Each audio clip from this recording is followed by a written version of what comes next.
I can still feel that winter pressing against my bones, the kind that doesn't just sting your skin, but settles deep, like it wants to become part of you. Early 2001, far up near the Beaufort, the cold never let up, the wind never eased, and the sun barely bothered to scrape across the horizon. We were dropped into a lonely Navy installation named Helios, nothing more than a handful of prefab huts and a stiff antenna clawing at the sky, sitting lonely on a slab of permafrost and wind-scoured snow. The assignment brief had called it routine seasonal support, basic surveys, equipment checks, boring maintenance, but the tone in the orders had carried a strange weight, the kind that tells you there's more going on than anyone wants to write down. Even on the flight in, with all of us strapped into that frozen metal tube, I could feel something off. No one talked, no one joked. Even the hum of the engines felt subdued, like the whole world was waiting for something to crack open beneath it. When we landed, the first thing I saw past the ridge was the sea ice. Broad, unnervingly smooth, layered like sheets of blue glass. I didn't know then that it was the first quiet clue.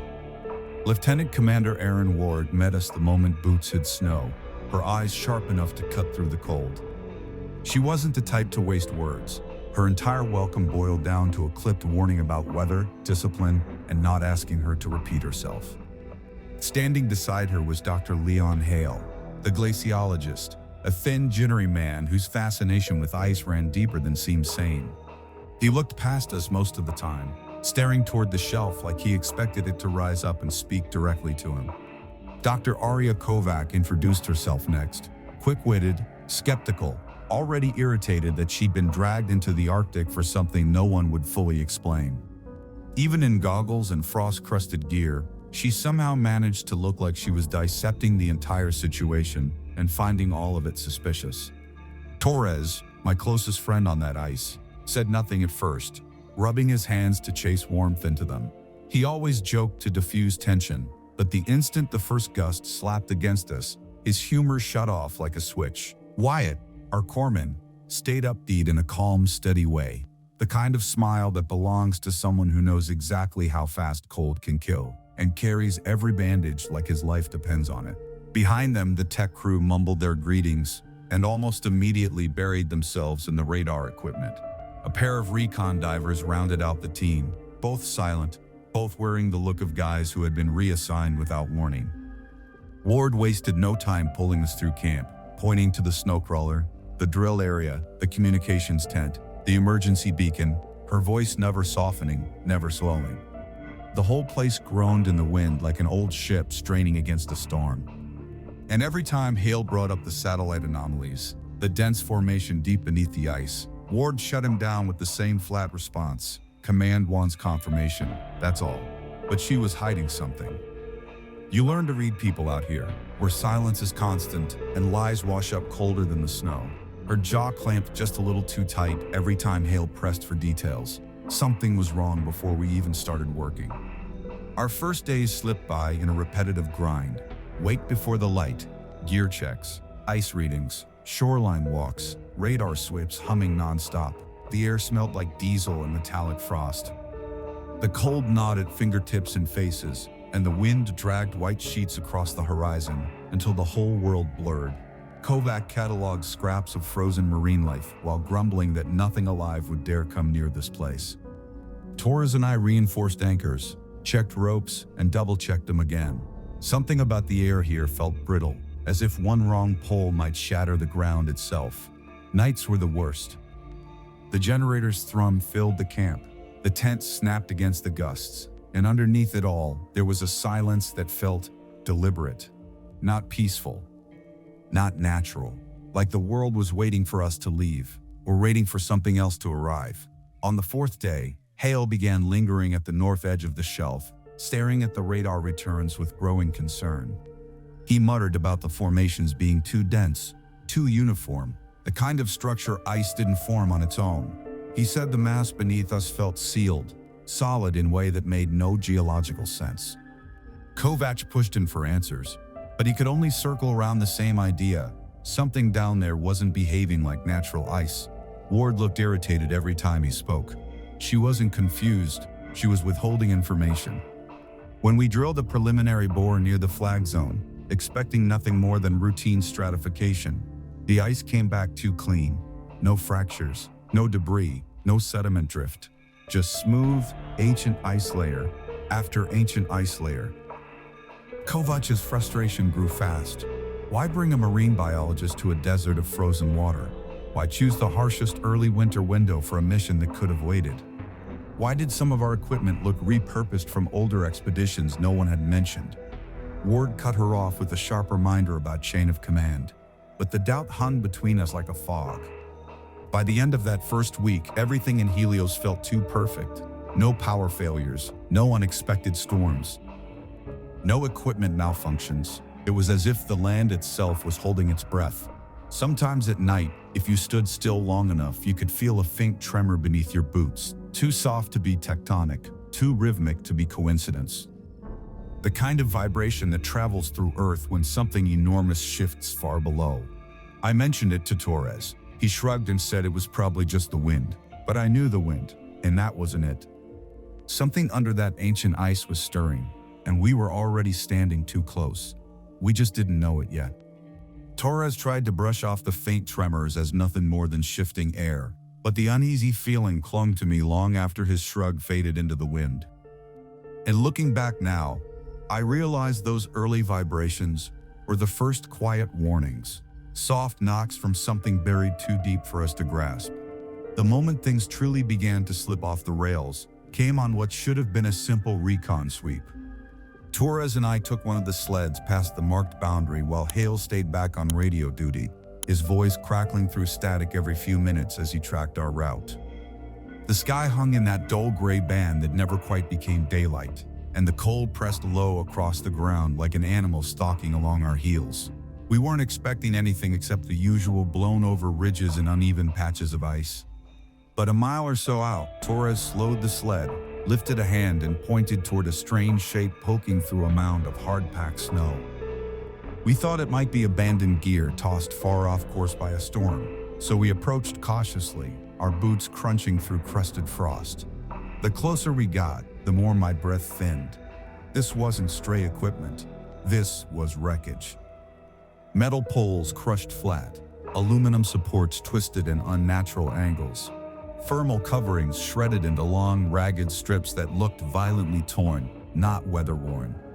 Something had mauled the structure as if trying to tear its way in, or tear something out. I scraped frost off a metal tag with my glove until the letters showed through, and the code printed on it wasn't ours. When Hale heard what we found, his voice broke into abrupt silence, the kind that speaks louder than panic. He finally admitted the tag matched a survey mission he'd only heard rumors of, one that supposedly never made it into official records. The thermal fabric wasn't ripped clean like wind damage. It looked clawed, gouged, pried apart by pressure stronger than anything an Arctic animal could produce. The metal wasn't bent from collapse. It had been squeezed, crushed from angles that made no logical sense. A storm couldn't have done this. A bear couldn't have done this. Nothing native to this frozen desert had the strength to leave marks like that. When we hauled a few twisted fragments back to Helios, Ward met us halfway between the radar tent and the grotto. She didn't flinch, didn't widen her eyes, didn't look surprised at all. She stared at the tags like she already knew what they were and simply didn't want to acknowledge it. When Torres gave her the coordinates, her only response was a flat order to log the find and return to the current mission. CO.AG was furious. She grabbed one of the torn thermal strips, held it up to the light, and pointed out the violent stretch marks tearing down its length. This wasn't weather, she said sharply, and why wasn't any of this in our briefing? Ward dismissed her again, emphasizing chain of command, but something in her voice tightened. She handed us an encrypted message packet right after, another order from above to stay focused and continue operations. Another way of saying, stop asking questions. That night, when I pulled radio watch, the ground tremors returned, but stronger than before. The generator hummed steady, the wind slapped against the tents, but beneath all that noise, the ice let out a slow, methodical pulse. Deep, heavy, measured, like the breathing of something enormous trapped below. I felt each thump through my boots and into my chest. I whispered into the radio, asking Hale if he was awake. He answered almost immediately, voice low and unnerved. "Yes, I feel it." Wyatt stumbled out next, rubbing sleep from his eyes and muttering that he thought he'd imagined it. We stepped outside, cold punching the air from our lungs. Nothing moved on the horizon, just an endless field of blue-white stillness. But then the ground pulsed again, 2 long vibrations, one short, rhythmic, deliberate. Kovacs stormed out of her hut with frost clinging to her hairline, demanding to know if we felt it too. Ward emerged right behind her, claiming it was normal tectonic movement and insisting we return to work. Hale argued back, saying it wasn't geological, it was patterned, directional. She shut him down instantly, but her voice cracked at the edges, just barely. That was the moment I knew she was scared. Torres squinted toward the shoreline and spoke quietly, as if saying the words too loudly would make the truth worse. The seals were gone. The ones that had been sunning at the edge days earlier had vanished without tracks, without slides in the snow, without any sign they'd left on their own. Kovacs' face blanched. Seals avoid danger areas. Something had driven them away. And that something was now vibrating beneath our boots. Over the next few days, the atmosphere at Helios shifted from tense to suffocating. Hale wandered the perimeter, muttering about anomalies in the ice. The technicians kept glancing at their radar displays, like the screens might suddenly bite them. Every few hours, Ward stepped outside with her encrypted receiver, listened to another terse message, and came back looking less like a leader and more like someone bracing for impact. None of us said it out loud, but every man and woman at Helios felt it. The sense that the ice was hiding something old, something patient, something waking up.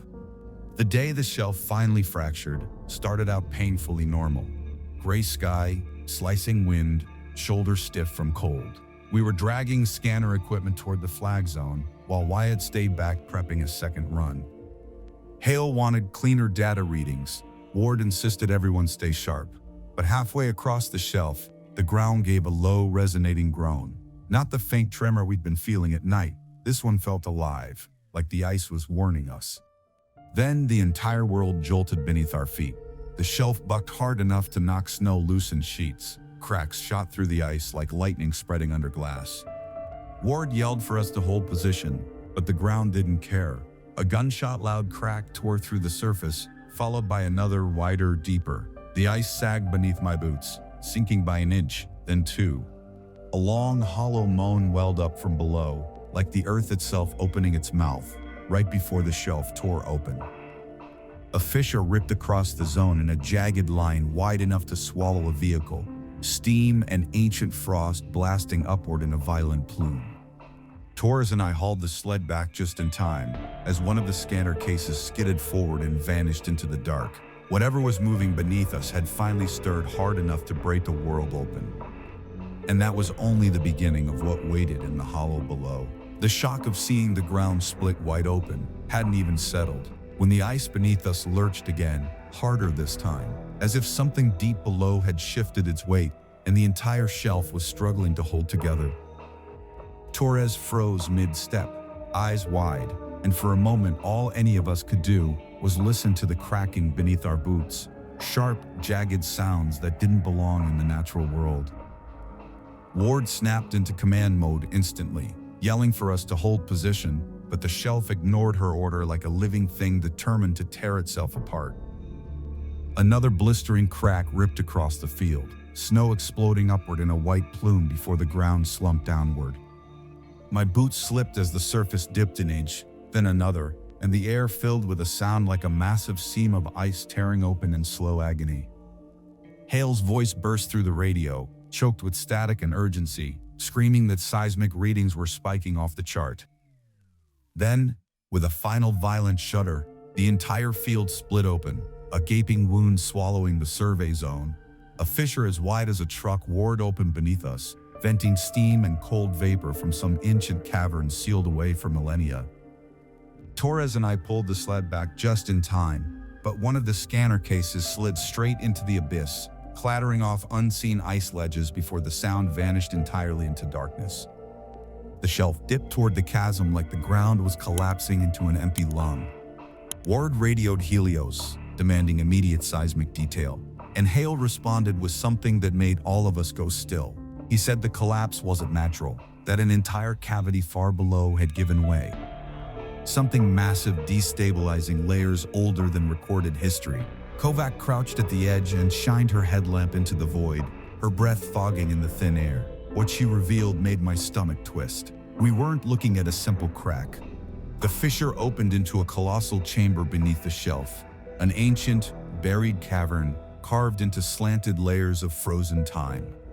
The walls descended into pale blue depths, each layer glowing faintly like the ribbed walls of some enormous frozen cathedral. Fractured sections of the ceiling had caved in, exposing smoother, darker areas deeper inside, too smooth to be the result of natural freeze. Hale arrived on a sled, skidding to a stop, and the stunned look in his eyes said everything. He whispered that the strata were prehistoric, older than the last glacial maximum, impossible to exist here, impossible to be intact. Ward pointed to the unnaturally smooth wall, and Hale lowered a scanner on a rope. The device flickered, chirped, and then threw readings across the screen that made every one of us lean in closer. Dense mass, organic signals, something 20 or more meters long, something with internal structure. CO.AG straightened slowly, her voice trembling as she asked if organic meant what it always meant. Hale nodded grimly. Whatever was embedded down there wasn't rock, wasn't brie. It was something that had once been alive. Taurus muttered a curse and stepped closer to the edge as if challenging the impossible. We moved to a clearer section of the fissure, where splintered ice slabs allowed a better view into the cavern. And that was when we saw it. A massive silhouette trapped inside the far wall, long, thick, unmistakably shaped, frozen in a way that made the hair on the back of my neck rise. It was buried headfirst in ancient ice, its outline stretching across layers older than human civilization. Ward told us to record everything, and we scrambled to set up cameras and thermal units. Data fed into the scanners in rapid pulses: muscle density, tissue preservation, internal bone alignment, everything indicating that the thing had been frozen instantly, perfectly, without decay. Impossible. Completely impossible. Ale crouched over the readings, jaw clenched, repeating that nothing should be this intact after tens of thousands of years. CO.AG argued that nothing natural could freeze this clean, not even the fastest documented flash freezes. While we waited for command to respond to the encrypted burst Ward sent, the wind scraped across the fissure, and every gust felt like a warning. The aftershocks rumbled through the ice in slow, muted groans. Then Northcom replied, too quickly. The short message Ward received made her go rigid. Prepare to descend. Immediate biological sample required. CO.AG snapped that we couldn't go down there, that the cavern was unstable and the ice too old to risk disturbing. Hale agreed, panic seeping into his voice as he said we barely understood what we were looking at. But Ward, locked into duty, said the order stood. We began prepping ropes and heated lines, the tech scrambling to build a comm repeater strong enough to reach into the abyss. The wind cut down into the fissure like a cold, long exhaling. The creature's outline was clearer now, an enormous form that looked frozen in the middle of movement, its head angled forward as though lunging in its final moment before time swallowed it whole. None of us spoke. No one needed to. Whatever had caused the quake wasn't the real danger. The real danger was the thing sealed inside that impossible cavern. The quake was only its first whisper. Something ancient had shifted beneath us, and instead of backing away, we were preparing to climb straight down into its tomb. As we rigged the descent gear, the cold seemed to deepen, as if the shelf itself resented our presence. Ward clipped onto the first line, announcing the formation order, her leading, Torres behind her, then me, then CO.AG. Hale stayed topside with Wyatt, manning the scanners and preparing for emergency retrieval. The ropes creaked, harness clips snapped tight, and every instinct inside me screamed that this was wrong, that we weren't meant to see what lay buried in that cavern. But orders were orders. And with each breath we took, we edged closer to something old enough to rewrite everything we understood about the world. Something that had been waiting in the dark far beneath our boots, locked in frozen silence for longer than humanity had existed. And now, for the first time in ages, it wasn't silent anymore. Word went over the descent sequence one last time, her breath curling in thin white strands as she checked each harness clip, like she was trying to will the ice into behaving.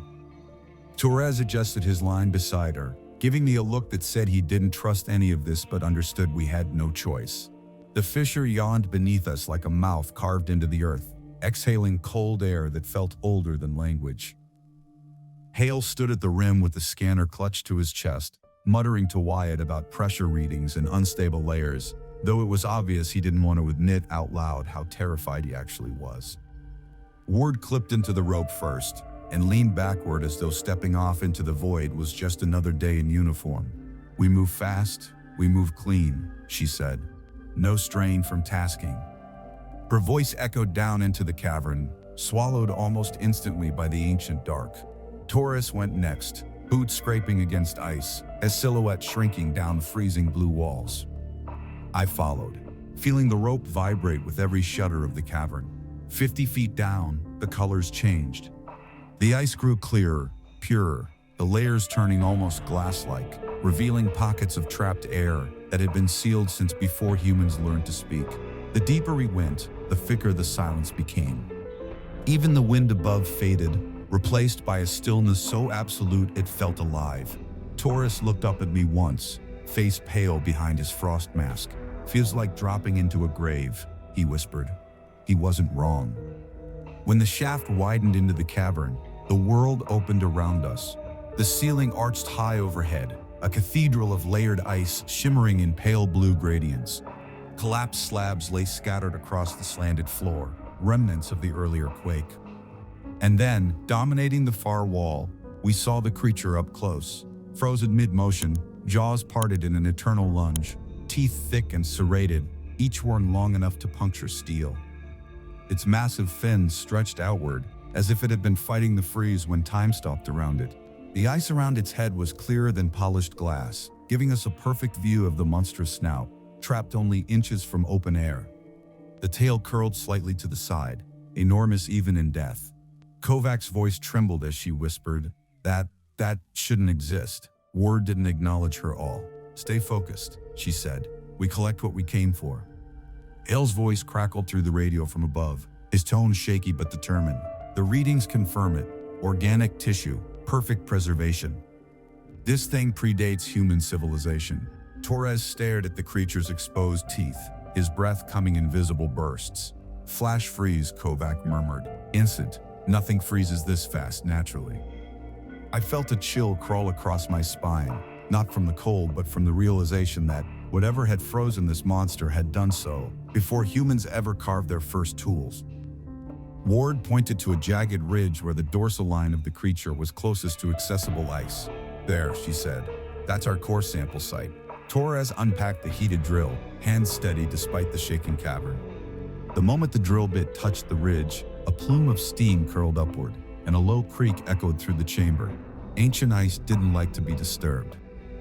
The cavern responded with a long, rolling groan, vibrations moving through the walls like a slow heartbeat. Wyatt radioed down from the surface that pressure readings were rising. Ward ordered him to continue monitoring, but her voice had lost some of its hardness. As Torres worked, Kovac and I ran thermals along the surface of the creature. The scanner flickered in the cold, revealing the outlines of its internal structure, rows of teeth, a massive spine, rib formations that looked terrifying even frozen. Kovac pointed at the skull, her voice thin. "That mouth could take a person whole." I didn't answer, because I couldn't deny it. Hale's voice broke through again, panicked now. "I'm picking up a hollow behind the body, a cavity. That shouldn't be possible. Ice didn't form hollows like that on its own. Something had displaced the ice when this thing froze, something fast. Something catastrophic." Torres adjusted his stance, trying to drill deeper, but the bit suddenly jammed, making a loud metallic snap. Before any of us could react, a delicate crack splintered across the ice around the creature's jaw, thin at first, then spreading like lightning. The ceiling groaned, and without warning, a slab the size of a small vehicle detached overhead. "Move!" Ward shouted. Torres threw himself sideways as the slab slammed into the ground where he'd been standing a heartbeat earlier, exploding into shards that skidded across the cavern floor. Snow dust filled the air, stinging our eyes. "We're done here," Ward yelled. "Ascent now." I grabbed Torres's harness and hauled him toward the rope. Kovac clipped in fast, her breath sharp and panicked. Ward radioed the surface that we were aborting, But Hale's response made everything worse. The fissure is narrowing. Pressure is rising. You have to move. We scrambled up the rope, boots scraping, the cavern trembling around us like something enormous had rolled beneath it. The frozen creature remained still, but the ice around it creaked and cracked, like the ancient glacier was trying to breathe again. At the halfway point, the fissure walls pinched inward, forcing us to squeeze through a tightening passage. The rope strained, the angles shifting as the cavern groaned. Another crack echoed from below, and I looked down just long enough to see the creature's form shift slightly, its jaw sinking a few inches as more ice collapsed beneath it. It didn't move, not really, but the illusion of motion in that dark cavern was enough to freeze my blood.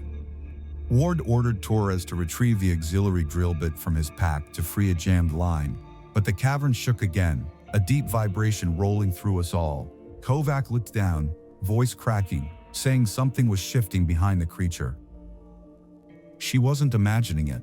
The cracks along its frozen snout widened and compressed again, as if pressure waves inside the hollow were warping the ice. Something was behind that wall, something trapped where no hollow should exist. "We take one core sample and get out," Ward insisted. Torres stared at her like she'd lost her mind. "Ma'am, this whole place is falling apart. We follow tasking," she said, voice flat as dead ice. And in that moment, I realized we were far past the point of safety, far past the point of reason. We weren't climbing out of a cavern. We were climbing out of a grave that didn't want to stay buried. And every second we lingered, the ice pressed in tighter, the echoes grew louder, and the thing frozen in the wall seemed less like a relic and more like a warning we were too stubborn or too foolish to heed. None of us liked Ward's order, but you don't argue with a commander when the ice is literally closing around you. Torres swallowed hard, clipped into a secondary line, and lowered himself just far enough to reach the jammed drill bit lodged near the creature's dorsal ridge. The cavern groaned again as he set his boots onto the slanted ice, the ancient walls vibrating like something deep inside was straining to push outward. "Make it quick." I shot it down, trying to keep my voice steady, but even I could hear the fear bleeding through. Torres gritted his teeth and worked the jam point with numb fingers, twisting the metal back and forth while steam curled from the weakened ridge. The ice beneath the drill site looked wrong, thin, hollow, almost translucent, like the layers beneath had been hollowed out by something unnatural. As Torres applied pressure, a deep metallic thud reverberated through the entire chamber, followed by a low humming resonance echoing up the creature's frozen jaw. It wasn't the sound of cracking ice, it was the sound of a cavity catching vibration, amplifying it. Hale's voice burst through the radio in a frenzied panic. "I'm getting a resonance spike. That void behind the body is under pressure." "You need to." He didn't finish. A sharp crack snapped across the creature's snout, splitting the frozen flesh and ice in one jagged line. Torres staggered back, eyes wide, yelling that he was done, that we had to leave now. Before Ward could confirm, a thunderous rumble rolled through the ceiling above us. Ice fractured in long, angry bursts. I looked up just in time to see an enormous slab break free, dropping straight toward us. It smashed into the ledge above our heads, exploding into shrapnel that rained down like hard, frozen knives. A chunk the size of a helmet slammed into Torres's shoulder, spinning him sideways in his harness. He didn't scream, just let out a strangled grunt before he slipped. His boots kicked in open air. I lunged, grabbed his strap, and locked my arm around it, my gloves sliding against frost. "I've got you," I yelled, dragging him upright as he fought to regain his footing. Ward's voice cut through the chaos, sharp and furious. "Everyone up! Move!" The cavern answered with another long, deep groan, the kind that vibrates through your ribs. We climbed fast, dragging Torres behind us. Then the entire shelf let out a sound like distant thunder, followed by a violent shudder that knocked loose a rain of snow and ancient debris. Kovac pointed upward, her voice cracking with fear. She said the fissure was narrower than it had been minutes before. She wasn't imagining it. The walls were compressing inward, snapping under pressure from the shifting glacier above. Hale yelled through the radio that the surface ice was bending inward, warping towards collapse. Ward barked for us to climb without stopping. Our gloves burned from rope friction even through thick layers. Every few feet, chunks of ice tore free around us. Torres wheezed behind me, saying the place wanted us dead. I didn't argue. Below us, another avalanche of ice tore free from the cavern wall. The ground far below gave way, and the creature, massive, prehistoric, impossibly preserved, shifted loose from its frozen tomb. Its enormous body slid downward in a silent cascade of shattering ice, crashing through old layers as the chamber collapsed beneath it. When it hit a lower ridge, the impact split more of its frozen casing, sending jagged pieces scattering through the darkness. Even dead, even frozen, the thing's fall sent a wave of terror through me. Wyatt yelled through the radio that he was lowering another rope. Ward reached the surface lip first, and Wyatt dragged her up. She didn't hesitate. She spun back and grabbed Kovac, hauling her over the edge. Taurus and I reached the bottleneck, a pinch of ice squeezing hard enough that our shoulders scraped both sides. Ice dust filled the air, stinging our eyes, choking our breath. Another vibration rolled under our boots. The far wall gave out entirely, collapsing in a roar as the creature's body plunged deeper into the abyss. Wyatt screamed for us to move faster. Torres reached the top and was pulled over. I followed, lungs burning, hands numb, boots slipping on the narrowing ledge. Wyatt grabbed my harness and hauled me over the rim. Seconds later, the fissure snapped shut behind us, slamming together with a thunderous crack that shook the ground beneath our knees. The cavern we had just escaped, along with the creature and every trace of what we had found, collapsed into a deep, sealed grave. We barely had time to breathe before a second jolt ripped through the shelf, so violently it threw us to the ground. Ice screamed beneath us, and long fractures shot across the surface in branching lines. Ward shouted for us to spread out and head for Helios, but the entire world around us was splintering apart, the ancient ice shifting like something monstrous stirring beneath the crust. And no matter how fast we ran, it felt like the frozen land wanted to swallow us the same way it had swallowed everything else. The collapse behind us should have been the end of it, but the ice shelf wasn't done with us, not even close. As we sprinted across the fractured surface, the ground convulsed again, a violent ripple that rattled through the frozen earth like something massive shifting beneath the crust. We turned back toward the fissure just in time to see movement. Not life, not intent, just the monstrous carcass being hauled upward by the cascading collapse of ice below. The creature's frozen bulk, its head split in jagged halves, its jaw still frozen mid-strike, rose with the upward surge of debris, like a dead titan caught in a rising tide. It didn't swim, it didn't lunge, it wasn't alive. But the sheer weight of it grinding along the walls made the ice explode into shards. Chunks the size of boulders flew across the surface, and one piece slammed into the snow beside us with enough force to bury half a sled. Torres stared with trembling disbelief, shouting that the thing was coming right at us. Kovac strained to speak through clenched teeth, insisting it wasn't alive, just falling, just debris, but it didn't matter. Dead or not, if that frozen monster hit the surface, it would flatten everything in its path. Ward pointed to the emergency ascent rig we'd anchored earlier. A reinforced winch bolted into a stable ridge and screamed for everyone to get on the line. The ground shook so hard I nearly fell, the tremors pulsing like a heartbeat from whatever hollow lay beneath the shelf. We sprinted toward the winch, dodging ice chunks as the frozen beast surged upward. Wyatt clipped Kovac in first, securing her bruised ribs with practiced speed, and yelled for the tech to start pulling. She rose painfully, gripping the rope with both hands as the winch hauled her toward safety. Torres clipped in next, boots slipping as another eruption of debris shot from the fissure. The creature's jaw shattered completely then, spraying a storm of ice fragments across the plain. One shard whistled past my head and buried itself in the snow like a thrown spear. Ward shoved me toward the line, insisting I go next. I tried to argue, saying she should go first, but another violent tremor cut me off. The giant carcass slid even closer, its bulk so massive the ground around it bowed like a sinking raft. I clipped in and shouted for the pull. The winch groaned, cables straining against the dead weight of the glacier shifting beneath us. Torres reached the top, Wyatt hauling him in with both arms. I was halfway up when a shelf under Ward split in a savage diagonal crack. She dropped to one knee as the ground tilted, ice breaking apart beneath her. "Ward!" I yelled, helplessly dangling as the winch dragged me upward. Wyatt didn't hesitate. He dropped the handle, clipped into a secondary rope, and rappelled several feet downward in one fluid motion.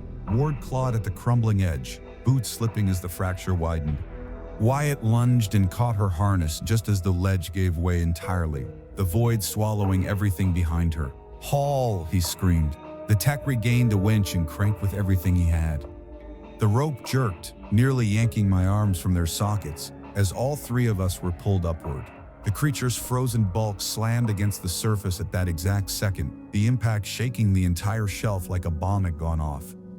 Cracks fired outward in a spiderweb of fractures as the monster's body teetered, then slid backward into the collapsing abyss. The winch strained, metal whining in protest as Wyatt and Ward approached the ledge. Torres and I grabbed them the moment they came within reach, dragging them over the rim. Ward rolled onto her back, gasping, her eyes blown wide with shock. Behind us, the shelf loosed one final howl, a long, thunderous groan, before the entire cavern system imploded. A towering plume of ice and snow erupted upward, swallowing the air in a blinding storm. Then the world went silent. When the snow cleared, the fissure was gone. The creature was gone. The cavern was gone. Everything we'd uncovered was buried again beneath tons of ancient ice, erased so completely it looked like the land had never been disturbed. But the shelf didn't calm. Fractures rippled outward in every direction, a rolling quake that turned the entire outpost terrain into a cracking spiderweb. Ward forced herself upright, shouting for us to return to Helios. We ran, slipping across groaning plates of ice. In the distance, the outpost leaned crookedly, antenna mast listing, fuel bladders ruptured, one storage hut sitting skewed on a tilted slab. The shelf shook again as we reached the perimeter, forcing us to brace against the crawler. Hale and the techs were already outside, shoving equipment into the cargo bay, eyes wild with fear. "What the hell happened down there?" Hale shouted. Ward didn't slow. Cavern collapse, entire mass gave way. "We need to evacuate the site before the shelf destabilizes completely." One of the techs pointed shakily toward the distance. The fissure, our exit point, was sealing itself. I slumped inward, closing the breach like a wound pulling shut. Snow drifted seamlessly across the top until all evidence disappeared. Not one trace remained. It was as if the land itself had decided to hide its secrets again. No one spoke. No one had to. We all knew what it meant. Whatever truth lay beneath that ice was now buried deeper than any of us could reach, and someone or something wanted it that way. The rotors reached us before the sight of the aircraft did. Deep, heavy thumps rolling across the ice like approaching thunder. We hadn't sent an evac request, yet 3 helicopters emerged from the southern haze in tight formation, matte black bodies gleaming faintly under the pale Arctic light. No markings, no tail codes, no unit insignias. They moved with surgical precision, landing in a perfect triangle around the outpost as snow blasted into swirling clouds. Doors slid open before the engines even cooled down, and men in full black cold weather gear stepped out, faces hidden behind mirrored visors, movements crisp and rehearsed, each one carrying sealed containers or hard cases. They didn't speak. They didn't nod. They didn't acknowledge us as human. One lifted a gloved hand, motioning for us to stay still. Ward stepped forward, demanding identification, calling out the chain of command, but the man held up a palm, dismissing her words like static. 2 operatives went straight into the radar tent. 2 more stormed the equipment hut. Another pair approached us carrying reinforced containers. "All recording devices," one said through a voice modulator. "All mapping data, all sonar logs, all sample cases. No emotion, no explanation." Kovac stepped in front of her pack, trying to shield it, but one of the masked men simply unzipped it and removed her gear without looking at her once. Ward tried again, voice hardening, insisting she speak to whoever authorized this incursion. The lead operative paused, just long enough to say, "You already have." Those words chilled the air more than the wind ever could. Torres stiffened, anger rising, saying we needed medical help, that this wasn't how emergency extraction worked. The masked figure tilted his head slightly, as if cataloging the complaint, then pointed toward a helicopter. "Medical personnel will treat your wounded once aboard.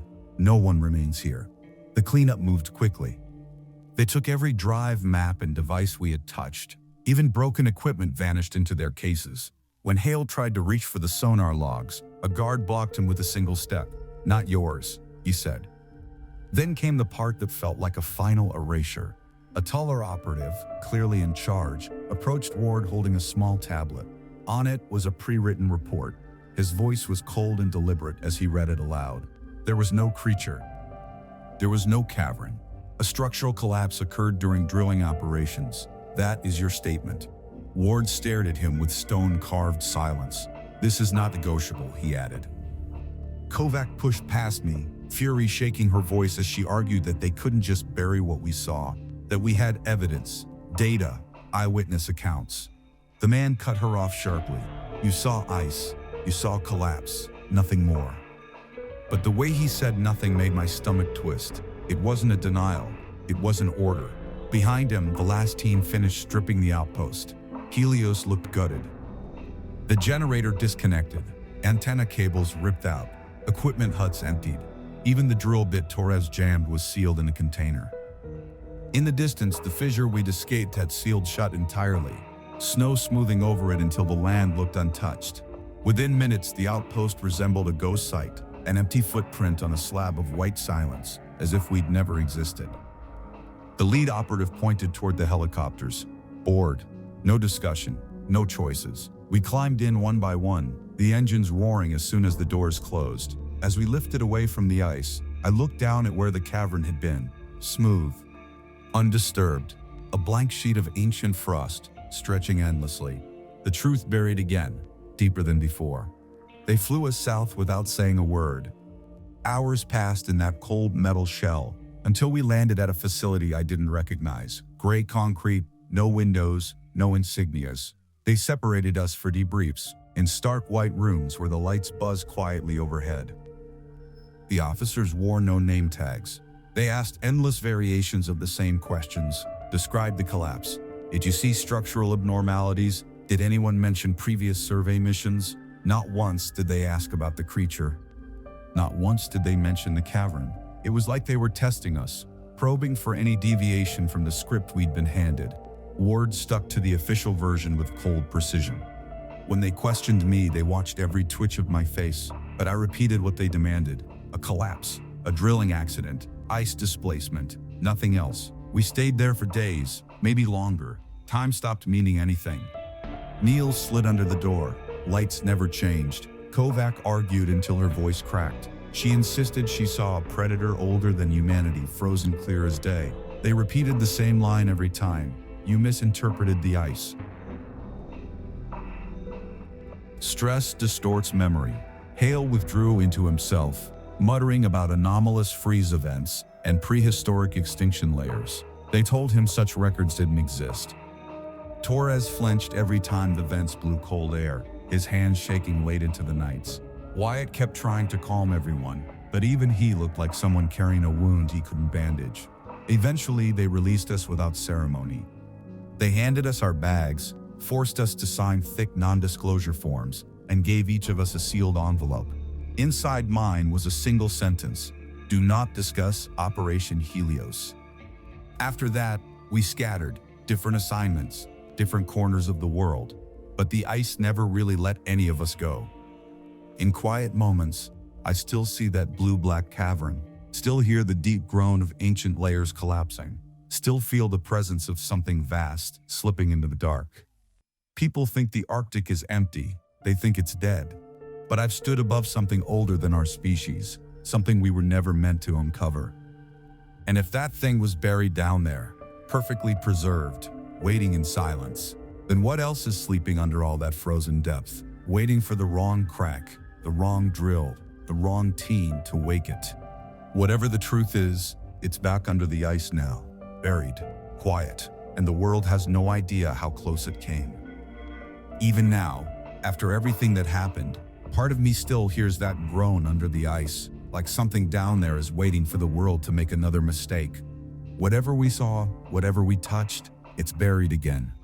But buried doesn't mean gone. If you want more stories like this, more hidden missions, lost operations, and truths no one was meant to find, Make sure to hit that like button, subscribe, and turn on the bell so you never miss what comes next. Thanks for watching, stay sharp out there, and be careful what you dig up.